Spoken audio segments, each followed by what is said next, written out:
Bismillahirrahmanirrahim.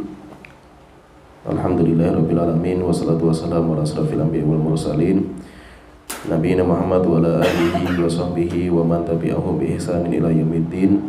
Amma ba'du. Kita melanjutkan hadis Arba'in An-Nawawiyah dan kita masuk di hadis ke-45 dari hadis-hadis yang ditambah oleh Imam Ibnu Rajab Al-Hambali rahimahullah ta'ala. Hadis yang ke-45 berbicara tentang perkara-perkara yang diharamkan untuk dijual belikan.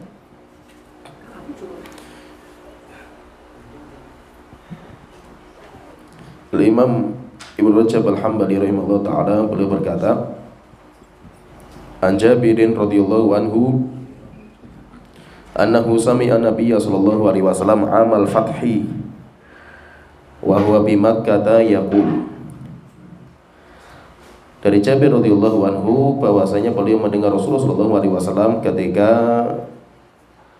di tahun dibukanya kota Mekah, dinamakan dengan Fathu Mekah, namanya Al-Fath, yaitu ketika dibuka kota Mekah. Dan itu sudah terakhir.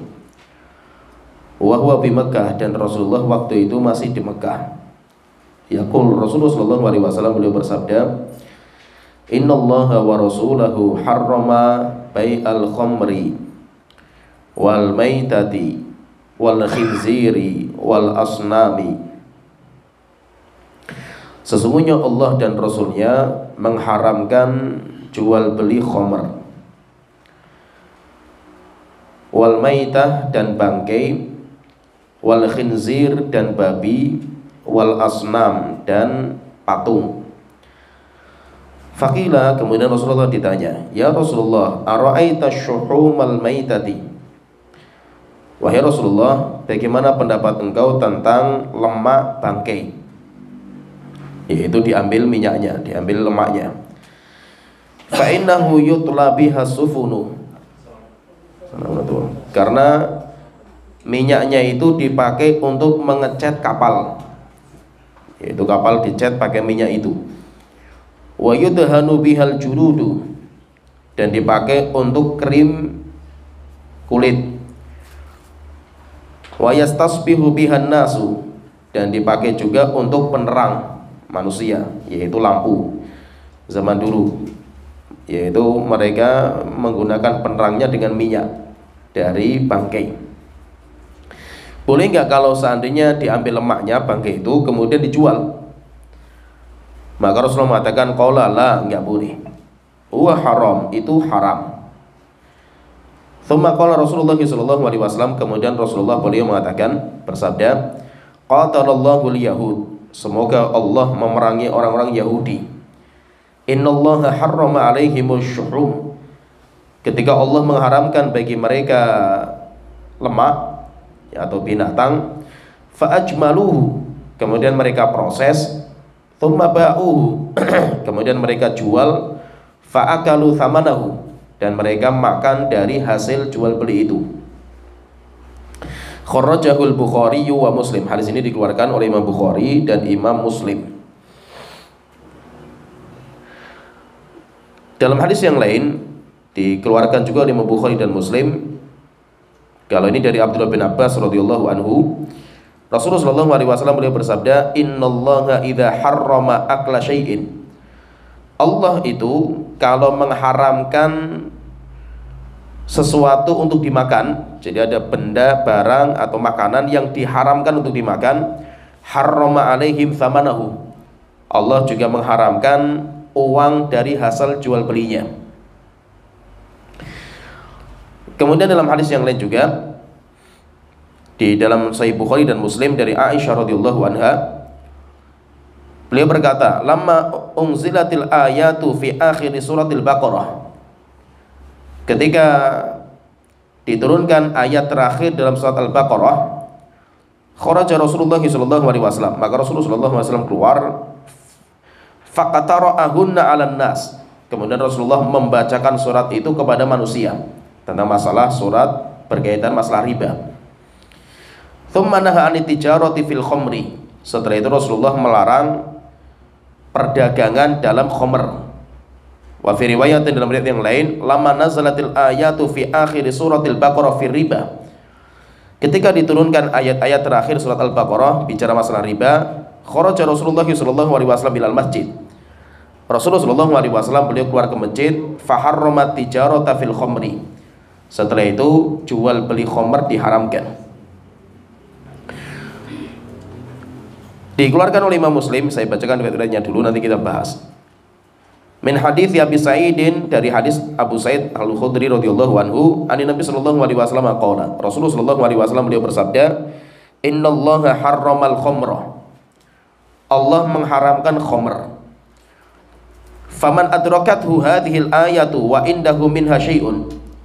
Maka siapa yang mendapatkan ayat ini, yaitu ayat yang berkaitan dengan haramnya khamr, fala yashrab wala yabi. Jangan sekali-kali minum dan jangan sekali-kali menjualnya. Yaitu sebagaimana khamr yang sudah di rumah, buang, tidak bisa dimanfaatkan. Qala fastaqbalan nasu bima kana indahu minha. Setelah itu Rasulullah SAW ketika menyampaikan seperti ini, maka semua orang mereka pergi ke rumah masing-masing. Kemudian mereka mengambil simpanan-simpanan khamr di rumah.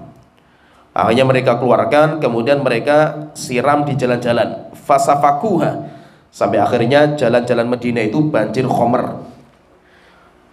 Wa kharaja aidan, demikian juga Imam Muslim meriwayatkan sebuah riwayat dari Abdullah bin Abbas, anna rajulan ahda li Rasulillah sallallahu alaihi wasallam rawiyata khamrin. Pernah suatu ketika ada orang datang ke Rasulullah memberikan hadiah khamr, satu dirigen khamr.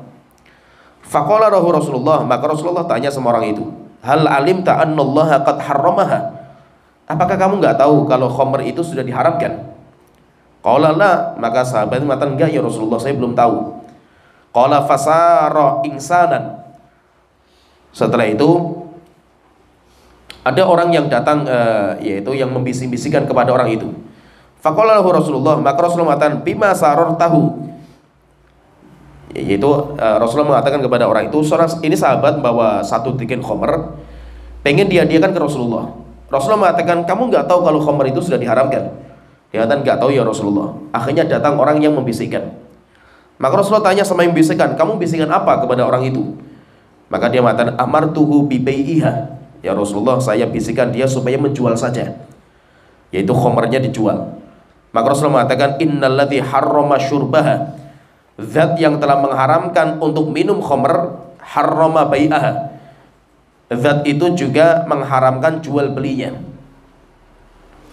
Akhirnya berarti yang diharamkan berarti juga dijual belikan juga tidak dibolehkan. Ini hadis-hadis yang kita bacakan ini, intinya yang kita bahas di sini, intinya kata Imam Rajab beliau mengatakan, walhasil min hadhil ahadithi kulliha. Intinya dari hadis-hadis yang kita bawakan ini, annama harramallahul intifa'a bihi. Setiap perkara yang Allah haramkan untuk dimanfaatkan, yaitu kita nggak bisa memanfaatkan barang itu karena diharamkan. Fa innahu yahrumu bai'uhu wa aklu thamanihi. Maka diharamkan juga untuk dijual belikan. Saya misalkan diharamkan minum khamr, haram minum khamr, itu haram. Kalau itu haram untuk diminum, berarti dijual belikan juga nggak boleh. Walaupun saya nggak minum, tapi saya menjualnya, kemudian saya makan dari uang yang didapatkan dari jual beli khamr, maka itu juga hukumnya diharamkan. Ini kata Imam Ibnu Rajab. Jadi intinya di sini, beliau pengen masuk di sini kaidah yang penting sekali dalam masalah jual beli, yaitu di antara uang yang haram.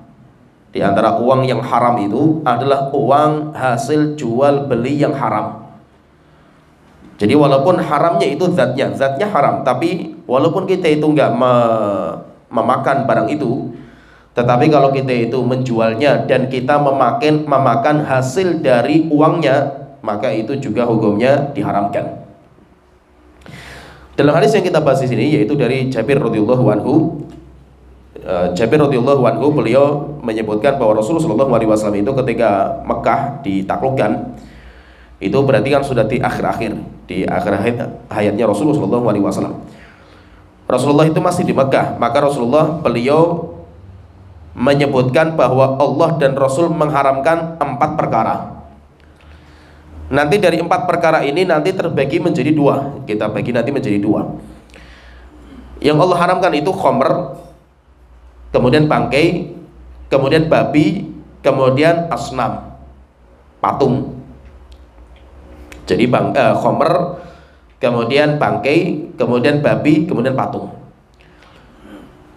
Dari 4 perkara yang disebutkan sama Rasulullah itu nanti aslinya itu ada 2, yaitu kaidahnya itu nanti ada 2.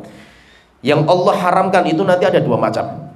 Jadi sesuatu yang Allah haramkan itu nanti terbagi menjadi 2. Yang pertama, diharamkan manfaatnya, yaitu benda yang masih utuh tapi manfaatnya diharamkan. Itu bendanya masih utuh, jadi pemanfaatannya saja yang diharamkan itu. Contohnya misalkan patung. Patung itu kan nggak haram, bendanya pun masih utuh, nggak dimanfaatkan bendanya itu. Tapi yang diharamkan itu apa? Yang diharamkan itu ritual orang bikin patung untuk disembah. Berarti yang diharamkan kan kesyirikannya kan gitu. Bukan patungnya yang haram, patungnya nggak haram gitu. Patungnya kan nggak haram, tapi orang membuat patung untuk disembah tujuannya kan itu. Nah, sehingga ini berarti barang haram, tapi haram bukan lidzatihi. Ya paham ya, ini bisa dipahami ya. Jadi haramnya itu bukan karena zatnya, tapi karena pemakaiannya. Itu haram karena pemakaiannya. Terus bagaimana menjual beli seperti ini? Maka nanti dilihat. Jika masih bisa dimanfaatkan untuk yang haram, maka tidak boleh dijual belikan. Tapi kalau bisa dipudar manfaatnya tadi itu, tujuannya itu bisa dihilangkan, maka setelah itu bisa dijual belikan. Contohnya misalkan ini, patung terbuat dari emas. Ini kan, ini hukumnya haram. Berarti jual beli patung di mana nanti takut masih ada orang yang menyembahnya itu, maka hukumnya haram. Tapi haramnya itu bukan emasnya. Ya paham ya? Haramnya itu karena ini dibikin untuk disembah gitu. Pemanfaatannya masih haramnya itu. Maka kalau tujuan pemanfaat bisa dihilangkan dengan cara apa? Emasnya itu dibakar, ya, sampai menjadi emas batangan. Berarti kan bentuk patungnya sudah nggak ada itu. Maka berarti sudah boleh dijual belikan. Kenapa? Karena pemanfaatan untuk disembah sudah nggak bisa, nggak ada lagi. Ya berarti apa? Berarti ini yang diharamkan bukan zatnya. Zatnya nggak haram. Dan orang yang menjalankan keharaman itu bukan menjalankan zatnya, tapi manfaatannya, pemanfaatannya yang haram. Contohnya lagi misalkan celana jeans yang dipakai untuk perempuan. Di Indonesia misalkan dipakai untuk perempuan. Celana jin itu nggak haram secara zatnya. Ya secara zatnya kan nggak haram. Yang haram itu apa? Pemakaiannya ketika dipakai untuk wanita itu keluar, maka itu berubah menjadi haram. Maka ketika pemakaiannya itu dirubah, misalkan ini dijual belikan tapi untuk pemakaian dalam, maka hukumnya apa? Hukumnya berubah menjadi boleh gitu. Kenapa? Karena yang diharamkan bukan zatnya, tapi yang diharamkan itu adalah pemakaiannya. Bisa dipahami ya? Paham ya? Ini contoh lagi misalkan buku-buku yang mengandung kesyirikan atau buku-buku yang mengandung gambar-gambar porno, bisa nggak dijual belikan? Nggak bisa, karena nanti orang masih bisa memanfaatkan kan itu. Terus bagaimana caranya? Caranya buku itu dimasukkan dilebur lagi, diganti jadi kertas yang lain. Setelah itu gambarnya hilang, tulisannya hilang, maka setelah itu boleh dijual belikan. Yang paham ya, masih di sini itu intinya sesuatu yang haram itu ada 2 macam. Yang pertama haram karena pemanfaatannya. Barang itu dibikin untuk dimanfaatkan sesuatu yang haram. Barangnya sih nggak haram gitu, tapi membikinnya untuk ritual yang haram gitu. Maka selama bisa dirubah pemanfaatannya, maka hukumnya boleh. Ini yang pertama. Kemudian yang kedua, barang haram yang kedua itu barang yang haramnya secara zat. Haramnya secara zatnya. yaitu zatnya itu haram. Khamr itu zatnya haram, babi itu zatnya haram. Terus bagaimana kalau seperti ini? Kalau seperti ini nggak bisa dimanfaatkan sama sekali. Bagaimana kalau seandainya oke, kita kan yang diharamkan kan makannya, misalkan makan babi nggak boleh. Bagaimana kalau seandainya diambil minyaknya dijual, kan bisa dimanfaatkan bukan untuk makan kan itu, bisa dimanfaatkan untuk minyaknya itu kan untuk yang lain kan itu. Bisa nggak seperti itu? Nggak bisa. Nggak bisa, walaupun sudah dirubah pemanfaatannya, tetap tidak dibolehkan. Misalkan ini babi kemudian udah karena nggak boleh dimakan, ya sudah tetap kita ternak. Setelah itu apa? Kita olah babi itu nanti menjadi apalah, walaupun bukan untuk makanan. Untuk makanan, misalnya jual beli babi tapi digunakan untuk ya krim lah, krim kulit misalkan, nggak sampai masuk ke dalam kerongkongan itu. Apa hukumnya? Hukumnya haram. Kenapa? Karena haram lidzati. Karena itu haramnya lidzati, karena zatnya itu haram. Berarti intinya sesuatu yang haram itu nanti ada dua macam. Haram dalam pemakaiannya, kemudian kedua haram secara zatnya. Yang disebutkan sama Rasul di sini, Allah dan Rasulnya itu mengharamkan khamr. Khamr itu secara zatnya. Secara zatnya, walaupun zatnya itu khamr itu dilarang untuk diminum. Pertanyaan, lah kalau saya jual beli bukan untuk diminum, saya misalkan beli khamr untuk pijet, ya kan ada nggak kayak gitu? Untuk pijet badan kan panas itu, itu dipijeti pakai itu. Tapi pakainya khamr gitu, ya kan? Apa hukumnya jual belinya untuk pijet gitu? Nggak boleh, hukumnya haram. Yaitu kenapa? Karena selama diharamkan untuk dimakan dan dimanfaatkan itu nggak boleh, maka jual belinya juga nggak boleh. Ya, maka dari itu seperti khamr, kemudian bangkai, kemudian khincir. Contohnya bangkai misalkan itu, kita punya sapi mati.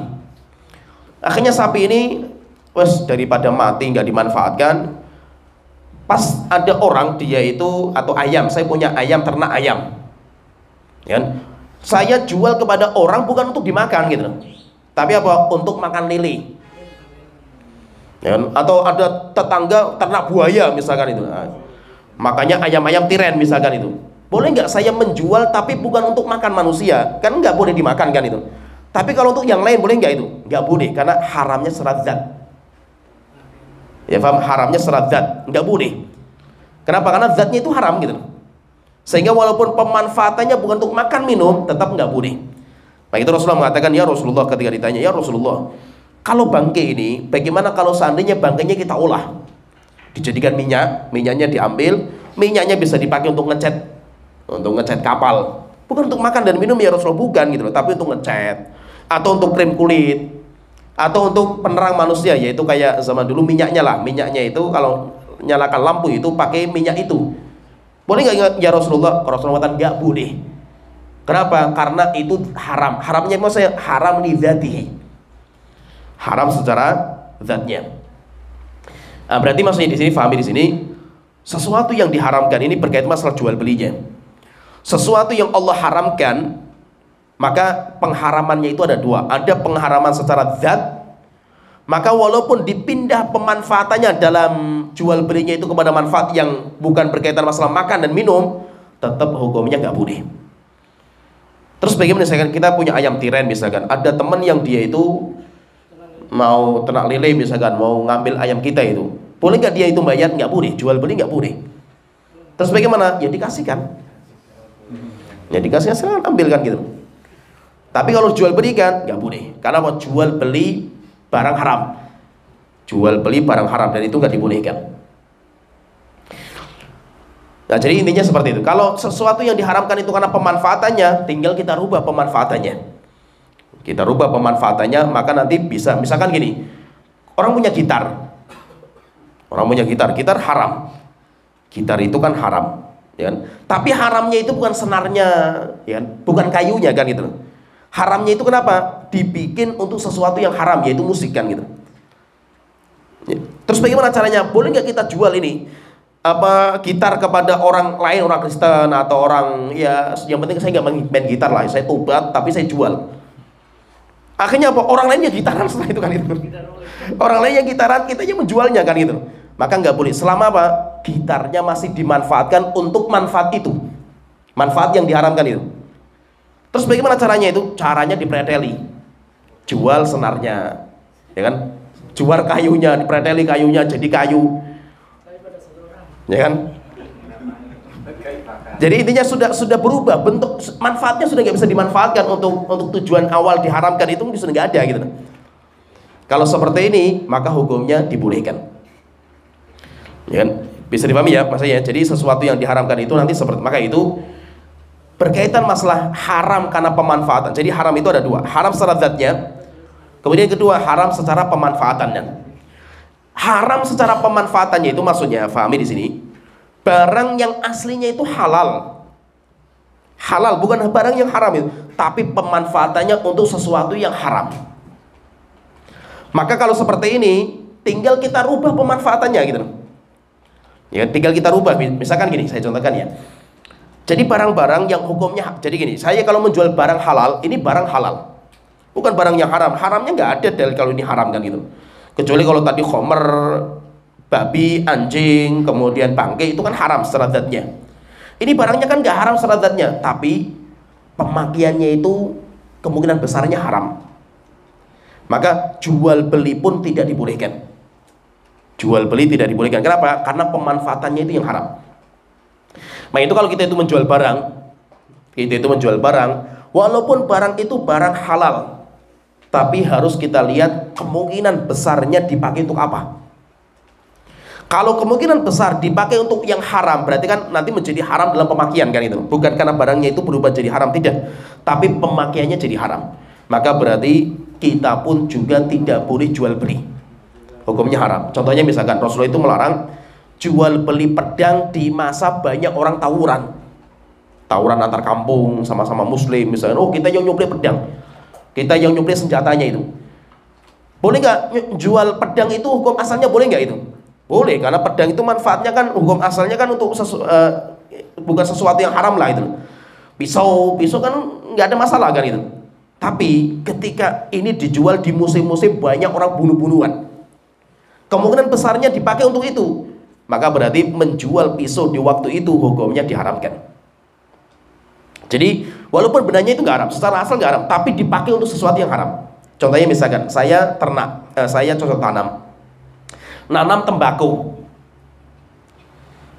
boleh nggak? Tembakau ini hukum asalnya kan nggak haram, ya kan, nggak haram kan gitu. Tapi ketika dipakai untuk sesuatu yang haram, jelas pemakaiannya sekarang itu tembakau hanya untuk itu, rokok. Ada nggak manfaat yang lain kan gitu?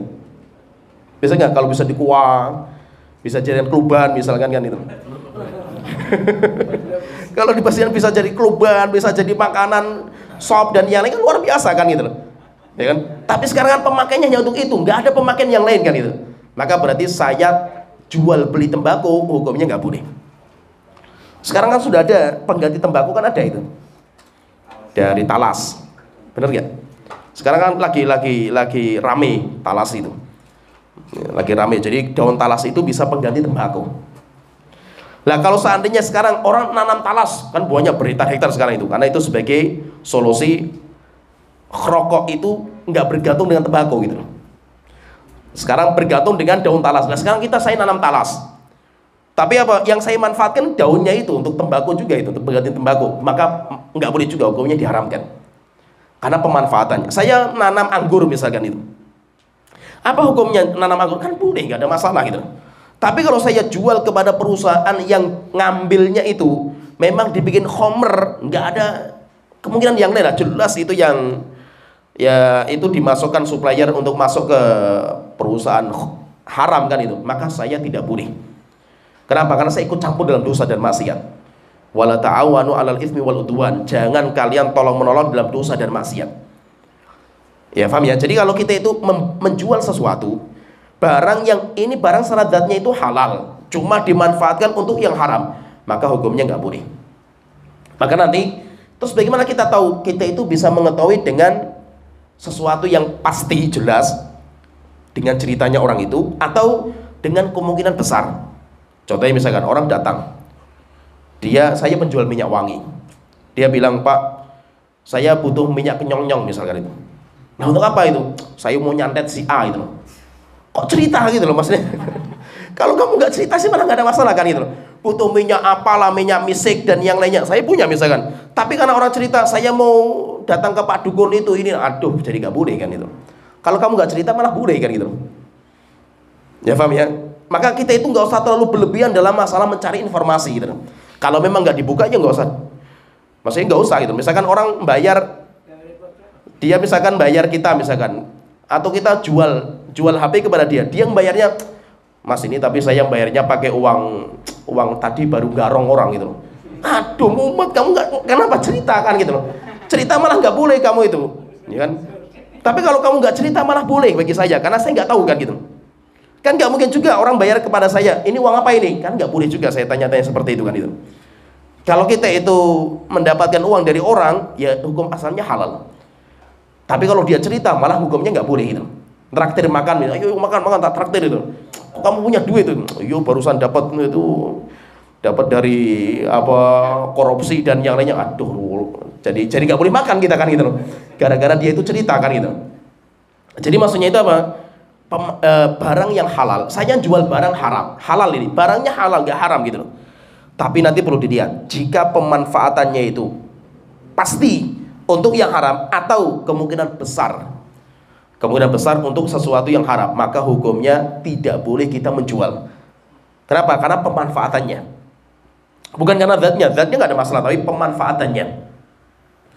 Misalkan gini, maka itu fahami di sini. Terkadang budaya setiap negara dan setiap tempat itu beda-beda sesuai dengan cara pemanfaatan. Maka orang jual celana jeans di Indonesia untuk perempuannya, celana perempuan yang memang itu sudah bentuknya bentuk perempuan kan, bukan celana laki-laki. Di Indonesia hukumnya haram. Kenapa? Karena mayoritas celana jeans itu dipakai untuk luaran. Celana jeans itu dipakai untuk luaran. Sehingga orang jual celana jeans bagi perempuan hukumnya haram. Karena di Indonesia mayoritas seperti itu. Tapi orang Saudi jual celana jeans perempuan hukumnya boleh. Kenapa boleh? Karena pemanfaatan wanita-wanita Saudi pakai celana jeans itu untuk dalaman. Setelah itu apa? Mereka pakai abaya, pakai yang hitam-hitam itu di luar. Dalamnya itu mereka pakai celana jeans. Nah itu orang kalau ke sana ke Timur Tengah itu sering lihat wanita-wanita itu pakai celana jeans mereka itu. Tapi itu dalaman, ditutup nanti pakai abaya. Sehingga apa? Sehingga pemanfaatan di sana itu boleh. Pemanfaatan di sana. Sedangkan pemanfaatan di Indonesia nggak boleh. Kenapa? Karena kita lihat mayoritas pemanfaatan. Sehingga kalau kita itu menjual apa saja, selama itu pemanfaatan kemungkinan haram, maka berarti nggak dibolehkan, hukumnya diharamkan. Apalagi kalau sudah jelas ini pasti dimanfaatkan untuk yang haram, nggak ada pilihan yang lain itu. Seperti tadi tembakau, nggak ada pilihan yang lain, maka itu jelas tidak dibolehkan. Atau pemanfaatan bisa halal bisa haram, tapi ada tapinya itu. Tapi lihat aura mukanya orang ini, kelihatannya ini nggak baik ini itu. Orang datang dia punya apotek, ya. Datang orang rambut jegrak beli bodrek 10 pak itu, ini apa-apaan ini kayak gini kan itu. Mau buat apa ini kan itu? Muka-mukanya muka-muka kayak gini kan itu loh. Nah, kalau seperti ini bahaya ini buat oplosan nanti kan gitu loh. Nah jadi kita bisa melihat dari aura muka itu kelihatan ini siapa ini kan itu. Kemungkinan untuk apa? Kemungkinan besarnya itu untuk apa itu? Sehingga walaupun bodrek itu boleh, walaupun obat-obat keras itu boleh gitu loh. Tapi mukanya orang seperti ini kemungkinan besarnya untuk dosa dan maksiat. Nah, akhirnya apa? Akhirnya saya menjual barang itu hukumnya nggak boleh. Kenapa? Karena ada kemungkinan gitu, ada kemungkinan besarnya itu apa itu. Maka itu intinya berarti apa? Berarti kalau memang barang itu hukum asalnya itu halal, sedangkan pemanfaatannya nggak dibolehkan, maka tinggal kita rubah saja. Kita rubah pemanfaatannya. Maka berarti seperti barang-barang yang haram, tapi bukan haram sanadnya, pemanfaatannya. Seperti tadi patung, kemudian juga alat musik, kemudian gambar-gambar, itu nggak boleh. Misalkan gini, saya contohkan misalkan, apa hukum menjual gambar? Apa hukum menjual gambar? Jika memang, saya katakan, jika memang gambar itu sebagai tujuan, memang gambar itu dipajang gitu, saya menjual gambar itu dipajang itu, maka jual belinya haram. Kenapa? Pemakaiannya tidak mungkin selain itu gitu. Ya paham ya? Jadi gambar-gambar makhluk bernyawa yang itu memang dipajang gitu loh. Memang itu dijual tuh dipajang gitu. Maka saya menjual itu hukumnya tidak dibolehkan. Karena itu sebagai tujuan asal. Tapi kalau saya menjual barang itu ada gambar tapi bukan tujuan. Gambar itu nggak tujuan, tapi mesti nempel gambar itu. Apalagi zaman sekarang itu. Orang beli sabun ada gambarnya. Ya kan? Duit saja ada gambarnya itu. Terus gimana kan itu? Duit ada gambarnya, sabun ada gambarnya, beli majalah HP ada gambarnya juga, semuanya ada gambarnya itu. Terus bagaimana kita jual seperti ini, boleh nggak itu? Maka nanti kata para ulama mengatakan jika gambar itu bukan asal, yaitu dicantumkan itu bukan untuk asalnya itu bukan, tapi itu sebagai penyerta saja, sebagai ya intinya pemoles saja lah itu, supaya majalahnya itu kelihatan baik, bagus gara-gara ada gambarnya. Tapi orang beli bukan untuk gambarnya gitu. Karena saya tidak mungkin beli sabun karena gambarnya lebih cantik daripada yang itu kan, enggak kan itu. Ya kan? Saya beli sabun karena saya suka sabun itu kan. Bukan karena gambarnya itu ini lebih cantik daripada si ini kan itu, bukan kan itu. Berarti kalau gambarnya itu sebagai penyerta saja, maka hukumnya dibolehkan. Hukumnya dibolehkan jual beli itu. Kenapa? Karena itu bukan tujuan. Tetapi kalau memang itu sebagai tujuan seperti tadi gambar, maka tidak boleh jual beli kecuali kalau sudah dihapus. Ya, misalkan ini jual beli foto atau apalah itu, foto bola, misalkan orang senangnya bola, misalnya foto bola, ya kan? Atau dan yang lainnya lah itu foto bola misalkan itu. Aduh ini memang harus dipajang, nggak bisa karena tempelan tembok kan itu.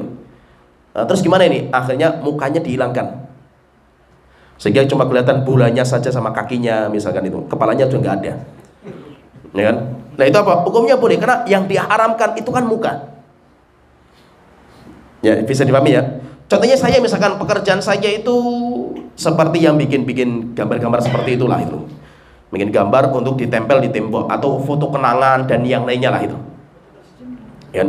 Kalau memang foto kenangan itu nanti ditempel, memang itu ditempel itu, apalagi melukis misalkan itu, apalagi sampai tingkatan melukis.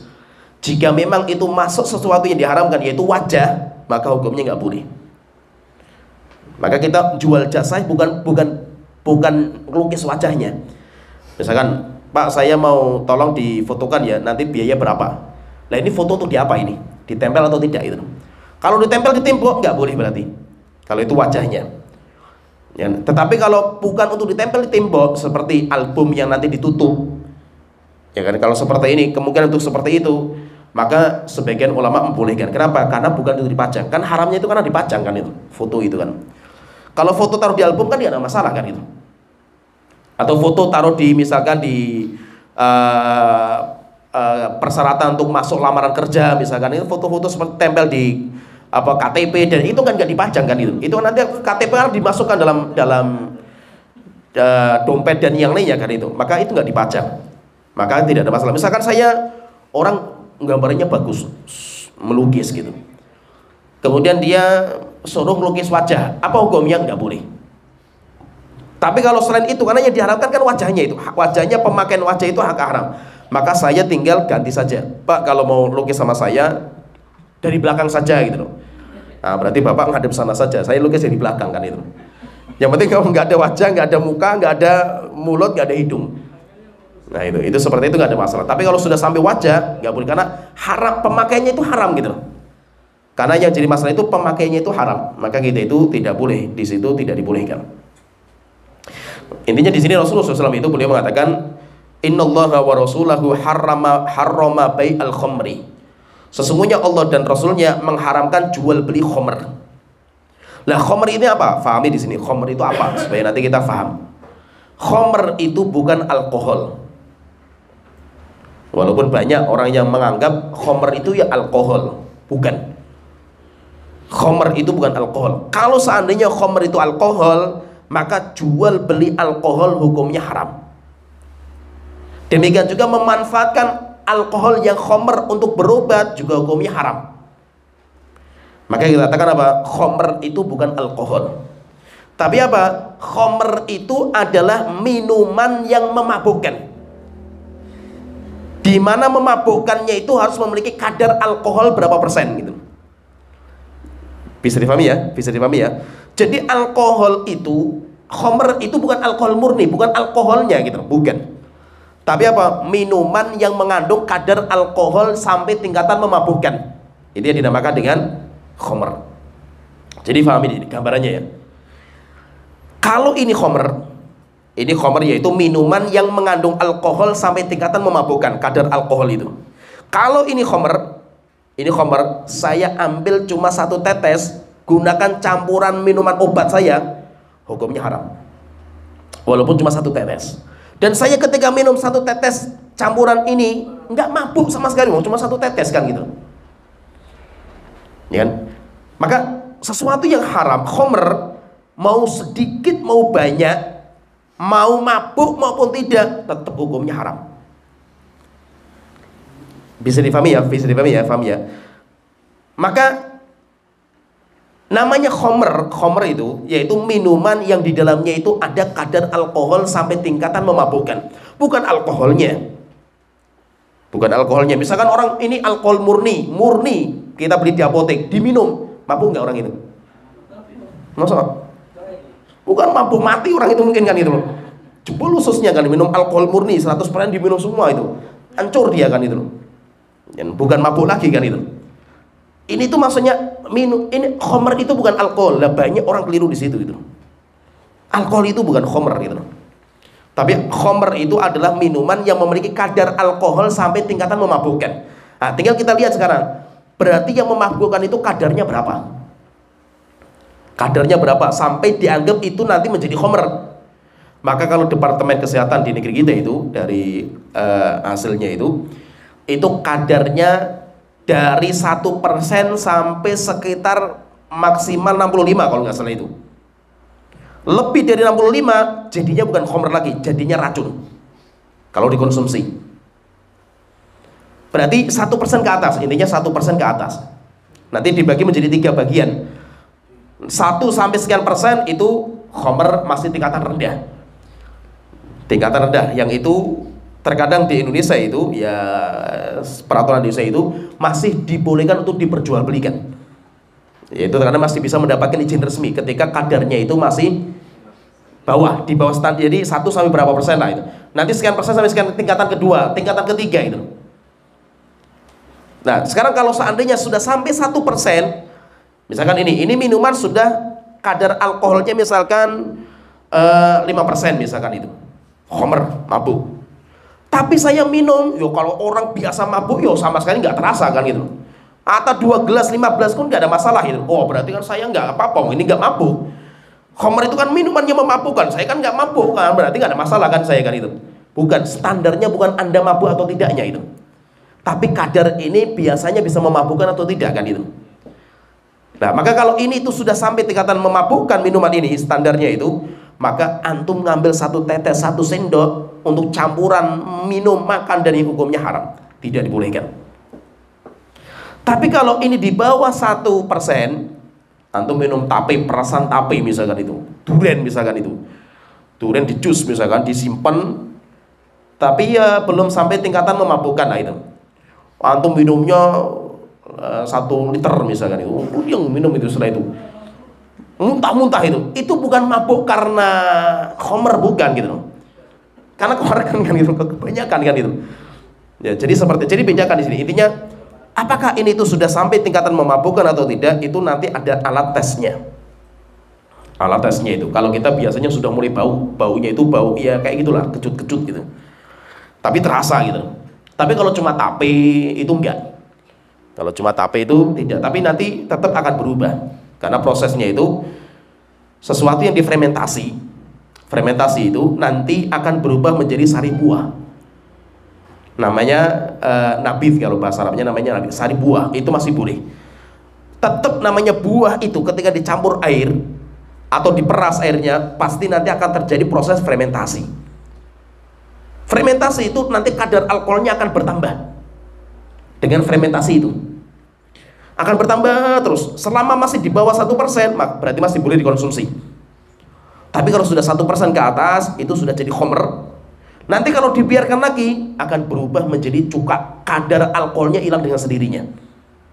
Akhirnya nanti berubah menjadi cuka. Maka cuka yang asli, Cuka yang asli itu yang memang itu yang manual, cuka itu harus melalui proses khomer. Tidak bisa tidak. Jadi untuk sampai ke cuka itu harus melewati khomer dulu. Khomer dibiarkan nanti berubah menjadi cuka. Dan Rasulullah itu mengatakan makanan yang paling saya senengin lauk itu cuka. Tapi itu sudah tidak memabukkan lagi. Kenapa? Karena kadar fermentasinya sudah hilang. Dan itu apa? Itu dengan alam itu akan berjalan seperti itu. Alam itu nanti akan merubah sendiri gitu. Biasanya nanti kalau sudah ya itu terasa lah antum itu nanti misalkan ngejus. Coba antum ngejus apa misalkan ya. Antum taruh di sebuah tempat. Tutup misalkan ya. Antum biarkan sehari, 2 hari, 3 hari. Setelah itu coba dibuka, bisa kayak meledak itu, jedier gitu.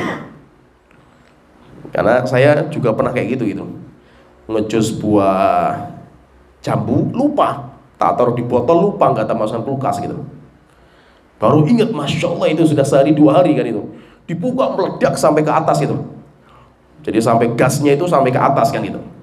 Nah, dan baunya sudah kecut sekali, itu sudah kemungkinan sudah berubah. Dan nanti memang proses fermentasi itu setiap negara beda. Kadar panasnya sebuah negara, dinginnya itu nanti akan membedakan semua. Kalau negaranya panas itu lebih cepat fermentasinya itu. Jadi maksudnya itu apa? Alkohol itu bukan khomer. Alkohol itu bukan khomer. Sehingga kalau alkohol bukan khomer berarti jual beli alkohol boleh. Atau alkohol dimanfaatkan untuk obat boleh, disuntikkan dalam tubuh dan yang lainnya hukumnya boleh. Kenapa? Karena alkohol bukan khomer. Tapi kalau ada khomer, misalkan ini misalkan roti dibuat dicampur dengan khomer walaupun sedikit lah itu. Kok juga arak misalkan dicampur dengan arak. Walaupun kadar araknya sedikit tapi ada gitu. Ada tapi sedikit. Terus bagaimana hukumnya? Hukumnya haram. Dan kita menjual rotinya, kita menjual makanannya yang ada campuran seperti itu, hukumnya haram juga, walaupun sedikit kadarnya itu. Kenapa? Karena sesuatu yang haram, ketika itu haram, ambil sedikit pun juga hukumnya haram. Ini yang dinamakan dengan khomer. Nanti disamakan dengan khomer itu segala sesuatu yang bisa menghilangkan akal. Bisa berupa padatan, bisa berupa gas, bisa berupa apa saja, cairan atau bahkan buah-buahan. Misalkan gini, saya contohkan misalkan ya, orang dia makan kecubung tapi dimakan. Itu ganas itu, kecubung itu nggak main-main itu, lebih ganas daripada yang lain. Kecubung itu dahsyat sekali itu. Orang makan kecubung, ngeliingnya sampai berpekan-pekan itu, berapa hari itu bisa ngeliang gitu orang itu. Pertanyaan, kan ini bukan khomer, kan minuman beralkohol, ini kan buah kan itu. Itu kan kayak buah kecubung gitu. Selama manfaatnya sama, bisa menghilangkan akal, berarti itu juga hukumnya khomer. Maka narkoba itu nanti dimasukkan di khomer. Orang ditanya misalkan, narkoba itu hukumnya apa? Hukumnya haram. Kenapa haram? Kan sama Rasulullah nggak ada kan itu. Al-Quran nggak ada, dalam hadis juga nggak ada. Ulama saja nggak pernah membahas masalah narkoba, ulama-ulama mazahib, karena nggak ada gitu. Maka kita katakan narkoba itu ilahnya atau alasannya diharamkan itu sama dengan khomer, sama-sama menghilangkan akal. Akhirnya apa? Akhirnya diharamkan. Jadi yang pertama itu khomer ya, diharamkan sama Rasulullah itu khomer. Kemudian yang kedua yang diharamkan itu kata Rasulullah di sini mengatakan bangkai. Bangkai itu apa? Binatang yang mati tanpa disembelih dengan cara yang syar'i. Maka kalau binatang itu mati tanpa disembelih dengan cara yang syar'i, maka tidak bisa dimanfaatkan, tidak bisa dijual belikan. Demikian juga tidak boleh kita memanfaatkan uang dari jual belinya. Sama saja, itu juga hukumnya nggak boleh. Dan nanti binatang bangkai itu kriterianya banyak. Pertama, termasuk bangkai itu apa? Binatang yang disembelih untuk menyembah sesuatu selain Allah Ta'ala. Berarti termasuk apa? Sesajen. Berarti kalau binatang disembelih, kepalanya misalkan ditanam di gunung atau di lautan, maka binatangnya itu hukumnya bangkai. Hatta walaupun yang disembelih kerbau, tetap bangkai. Walaupun kerbau itu hukumnya halal dimakan, tapi ketika diperuntukkan untuk kesyirikan, maka berarti berubah menjadi bangkai. Atau contohnya misalkan bangkai itu contohnya binatang yang mati tanpa sembelih. Nah, walaupun nanti ada pengecualian seperti ikan, belalang, itu kan boleh tanpa disembelih. Atau janin yang mati di dalam perut setelah ibunya disembelih, indukannya itu. Seperti kemarin korban itu. Terkadang orang nyembelih korban, oh rupanya dia hamil. Janinnya itu ada gitu. Tapi kalau janinnya mati tanpa disembelih, nggak ada masalah selama matinya di perut. Kalau di perut itu mati, maka ikut sembelihan ibunya. Tapi ketika sudah dikeluarkan, kok dia itu masih hidup, masih kejang-kejang, harus segera disembelih. Jadi itu termasuk yang dikecualikan. Binatang-binatang yang boleh nggak disembelih itu boleh dimanfaatkan. Yaitu seperti bangkai, tadi seperti belalang, seperti ikan, kemudian seperti janin, itu boleh. Tapi kalau selain itu tidak. Contohnya apa? Binatang yang matinya misalkan tenggelam, nggak boleh. Kecuali kata para ulama yang dikecuali juga, kecuali binatang yang nggak bisa disembelih. Dia bukan ikan, dia bukan belalang, bukan janin juga, tapi nggak mungkin itu disembelih. Contohnya apa? Burung yang ada di pohon. Nyembelihnya gimana gitu? Kan nggak bisa disembelih. Nyembelihnya dengan cara tembak, kalau jediar mati kan itu. Maka itu dikhususkan, dibolehkan. Berarti apa? Itu nanti masuk dalam kaidah berburu. Masuk dalam kaidah berburu, maka hukumnya boleh. Walaupun mati jediar tembak kepala, jatuh mati. Itu hukumnya boleh. Atau berburu dengan anjing buruan. Kita punya anjing buruan, dilepas, bismillah, anjingnya ngejar kelinci, kelincinya ditangkap mati, dibawa kepada tuannya, boleh. Selama itu anjing buruan. Anjing buruan itu apa? Anjing yang sudah dilatih untuk berburu. Kalau anjingnya itu masih belum terlatih, nggak boleh. Bedanya apa nanti antara anjing terlatih dan yang anjing buruan dan yang belum terlatih jadi buruan? Kalau dia memangsa untuk tuannya, maka itu namanya anjing yang sudah terlatih. Tapi kalau dia itu memangsa dan dia mengambil sedikit dari dagingnya itu dimakan sebelum diberikan kepada tuannya, maka itu hukumnya bangkai, karena dia belum menjadi anjing buruan. Jadi yang binatang yang mati tanpa disembelih. Pertanyaan, lah kalau ini matinya sembelih atau tidak gitu? Seperti kemarin sempat viral itu kan, sapi disembelih, belum sempat selesai mati loncat masuk ke kali, aduh keluar mati. Ini matinya kenapa kan gitu? Nah ini masih meragukan ini, matinya entah karena disembelih atau karena tenggelamnya itu. Terus bagaimana kalau seperti ini? Maka ini binatang haram. Kalau kita nggak yakin ini matinya dengan apa, kita tembak burung, jediar tembak, jatuh ke air. Ini matinya dengan apa? Matinya karena ketembaknya atau matinya karena tenggelamnya itu? Kan kita nggak tahu itu. Nah kalau seperti ini hukumnya apa? Hukumnya nggak boleh dimakan, karena kita masih meragukan. Sampai jelas kalau itu matinya itu karena ketembak, matinya itu karena kesembelih. Nah, jadi ini masuk juga dalam kriteria bangkai. Atau termasuk bangkai itu apa? Binatang yang disembelih sama orang non muslim, orang muslim selain non muslim dan selain ahlul kitab. Misalnya binatang, kalau binatangnya disembelih sama orang muslim, orang Kristen, orang Yahudi boleh. Tapi kalau yang menyembelih itu non muslim dan non ahlul kitab, hukumnya bangkai. Hukumnya bangkai. Misalkan orang Hindu, orang Buddha, Konghucu, orang ateis nyembelih, maka jadinya bangkai. Walaupun disembelih bilangnya, walaupun disembelih, tapi dia itu orang non muslim dan dia itu orang non ahlul kitab. Sehingga nanti kalau bicara tentang masalah daging, bagaimana hukum makan daging impor yang datang ke Indonesia itu sudah jadi kemasan daging-daging itu yang kita beli di mal-mal itu. Terkadang kan kemasan itu banyak dari negara-negara luar.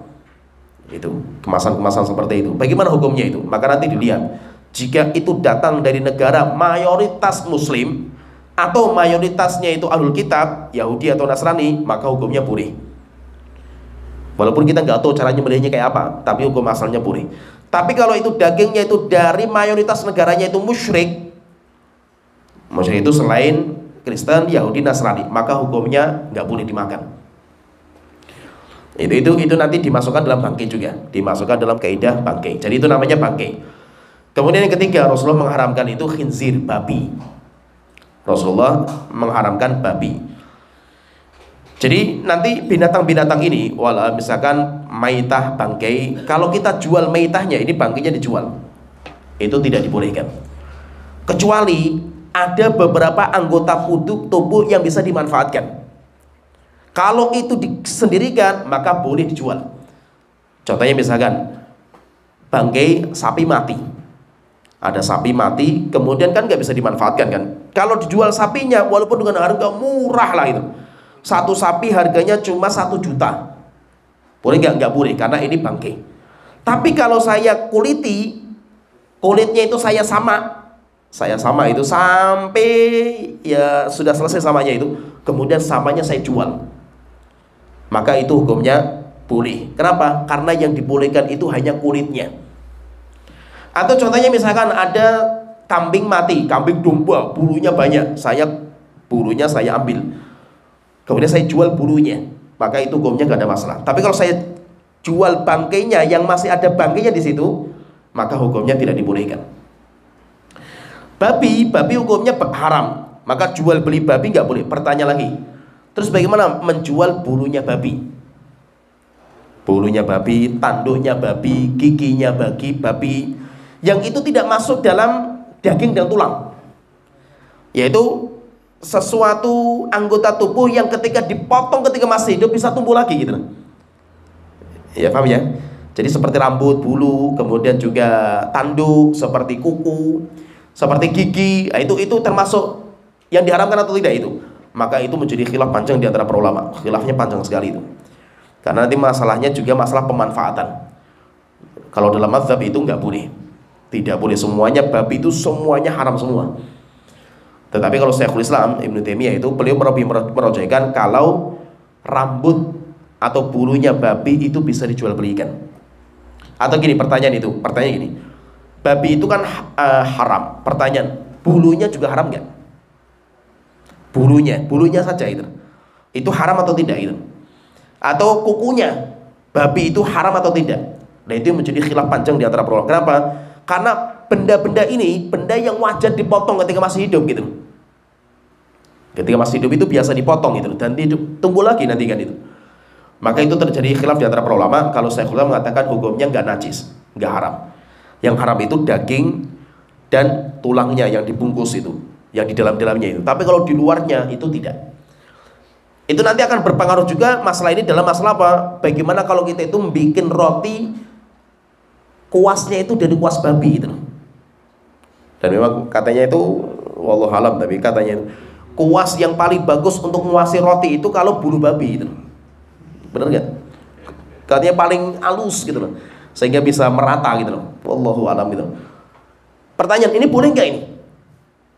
Atau masak bikin roti pakai kuasnya itu kuas babi gitu loh, bulu babi itu, hukumnya boleh nggak? Maka ini dibangun dari khilaf tadi. Kalau ada orang mengatakan nggak, bulunya juga najis, ya berarti nggak boleh. Tapi kalau orang mengatakan nggak, bulunya nggak najis, yang dinajiskan itu kan babi itu kan badannya kan itu, bulunya nggak ada masalah itu, maka berarti hukumnya boleh. Demikian juga jual beli rambutnya pun juga boleh. Kemudian yang keempat yang diharamkan sama Rasulullah itu adalah al-asnam, patung. Patung itu diharamkan itu karena pemanfaatannya. Saya tadi katakan pemanfaatannya, bukan bendanya. Maka kalau bendanya bisa dirubah, maka hukumnya tidak ada masalah. Misalkan dipotong-potong, misalkan ini patung dipotong-potong misalkan itu, atau dihilangkan bentuknya patung itu, dihilangkan itu, maka setelah itu bisa dijual belikan. Apalagi kan patung-patung mahal dari emas dan yang lainnya itu kan sayang juga kalau dibuangkan itu.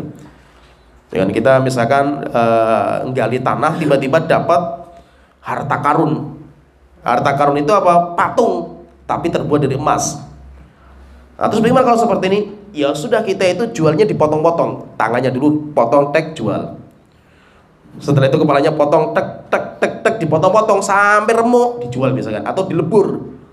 Nah, itu akhirnya apa? Berarti pemanfaatan untuk disembah itu sudah gak ada lagi, karena patung itu disembah karena bentuknya. Patung itu disembah karena bentuknya. Tapi kalau sudah dilebur sehingga tidak bisa lagi dimanfaatkan untuk itu seperti itu, maka hukumnya boleh.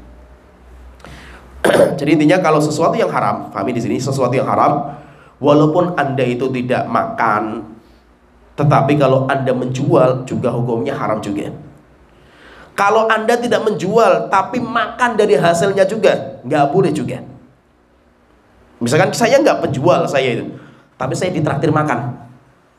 Nah, ada orang dia itu jual khamr, traktir makan kita, karena saya berarti ikut makan kan itu.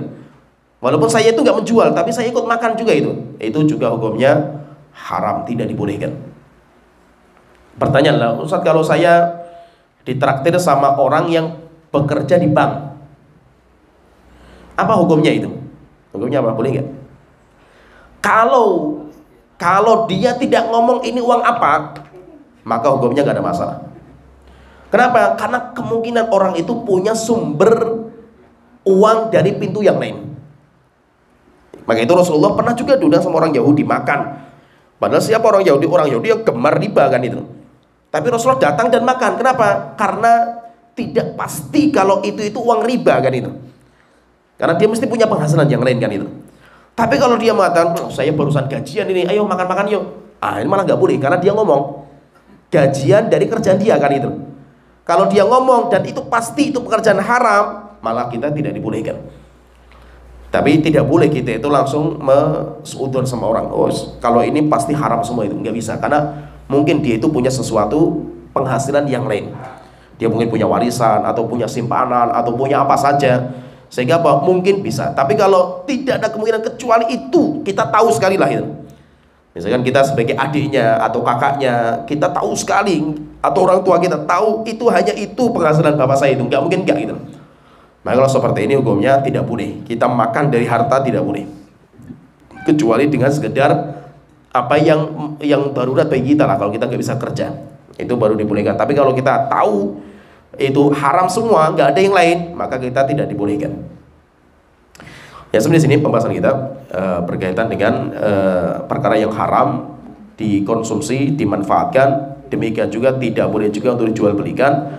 Kemudian kita makan uangnya, walaupun kita nggak makan barangnya, tidak memanfaatkan barangnya, tapi kita memanfaatkan uangnya, itu juga hukumnya diharamkan. Ya, sebenarnya sini wa akhiru da'wana alhamdulillahirabbil alamin sallallahu alaihi wa alihi wasallam ajmain.